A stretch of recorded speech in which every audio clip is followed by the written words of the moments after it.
everyone, so welcome to Down Home Backyard Gardening. Now today I'm going to break all the rules. All the rules. I'm going completely rogue on this because I know it works. I know this works because I've already done it. I did it for the watermelon bed earlier this year. Last month I posted a video about how good my watermelons are doing, and even right now my watermelons are going nuts over there. And I know it is because I went against the grain. I went absolutely against the system, and I planted stuff bottom of my garden that everyone says don't do. Well, I did it. It works. So in this video, I'm going to show exactly what I did over there in a new bed that I want to jumpstart for spring. And I'm going to do it today. So you all are riding shotgun with me. Let's grow.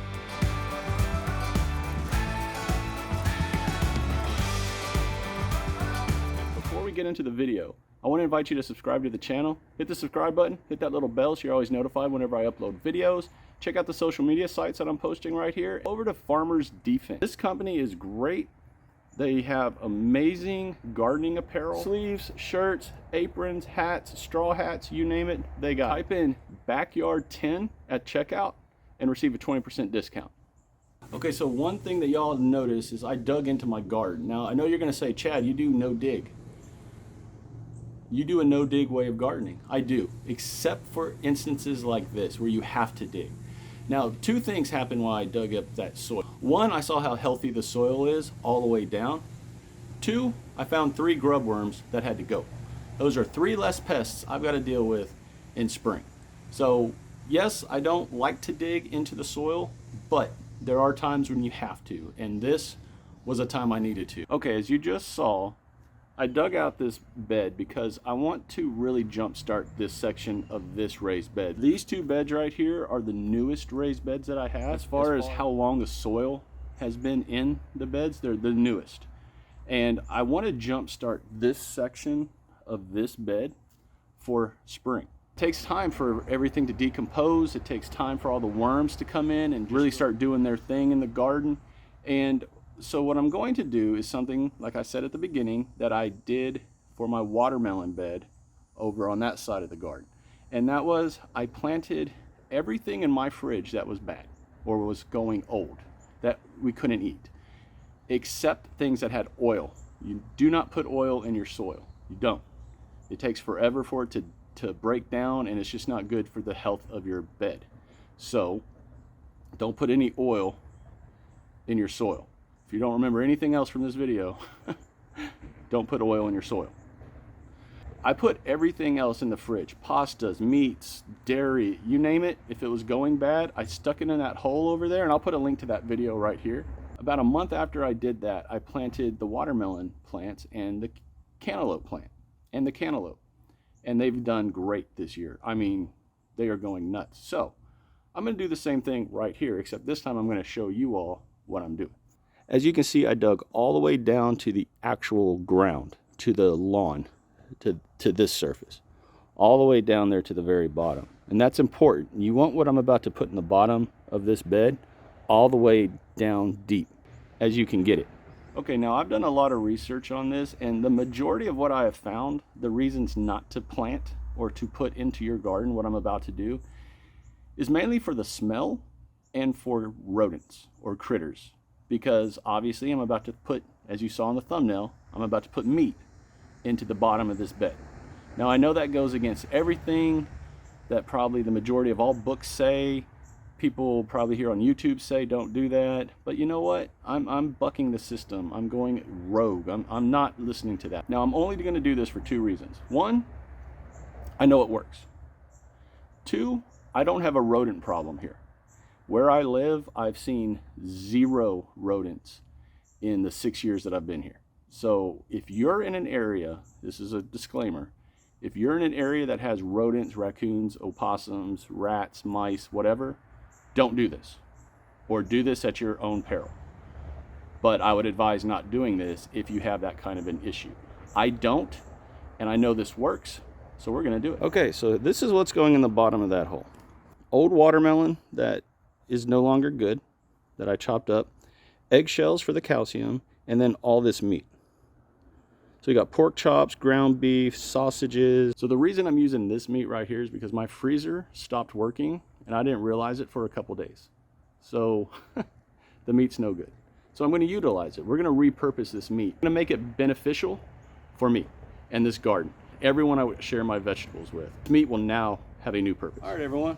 So we're going to put this in the garden on the bottom level. I want the meat as far down as we can go.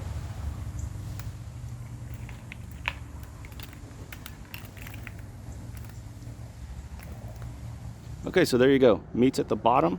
Now the reason I cut up all the sausages and everything the way I did, you want to create a lot of surface space for the microorganisms to attach to and start shooting out all their little highways and everything. So the more surface area you can give, the better it would be. Okay, now for the watermelon. The watermelon and the meat are in. Now it's just time to cover it up.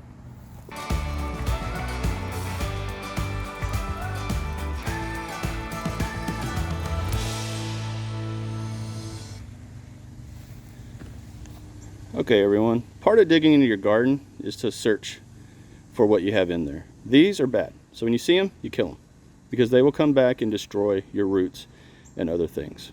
So he's got to go. Okay, so that's the video. I hope you all enjoyed it. I hope you got inspired to do something different. Don't just always stick with what the conventional wisdom says.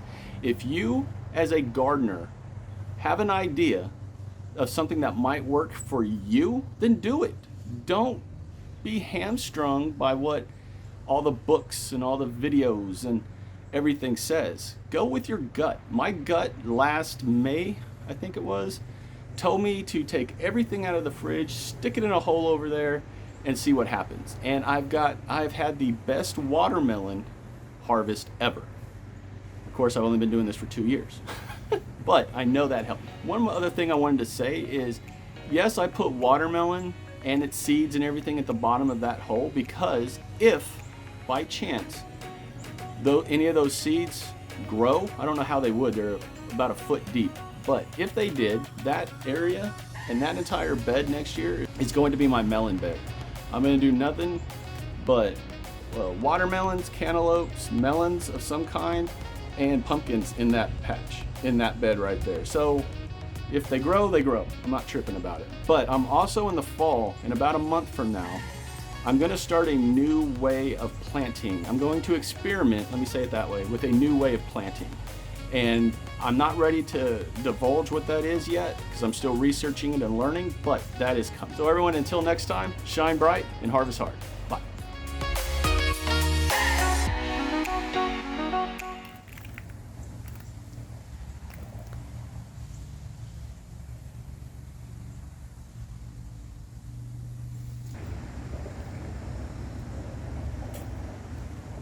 All right, everyone. Hope you... Yeah, we're going to start with that and then go into this. All right, everyone, so that's the video. I hope you enjoyed it. I hope you got but before we get into the video, I want to... but before we get into the video, I want to... Before we get into the video, what I wanted... Before we get into the video, I want to invite you to... Man, why sometimes do I just have trouble with this? All right, before we get into the video, I want to invite you to subscribe to the channel. Hit the subscribe button. Hope you... Yeah, we're going to start with that and then go into this. All right, everyone, so that's the video. I hope you enjoyed it. I hope you got inspired by it. And okay, so then I can jump back to that, come back. So everyone, as always, and until next time, shine bright and harvest hard. Nope. So everyone, until next time, shine bright and harvest hard. Bye.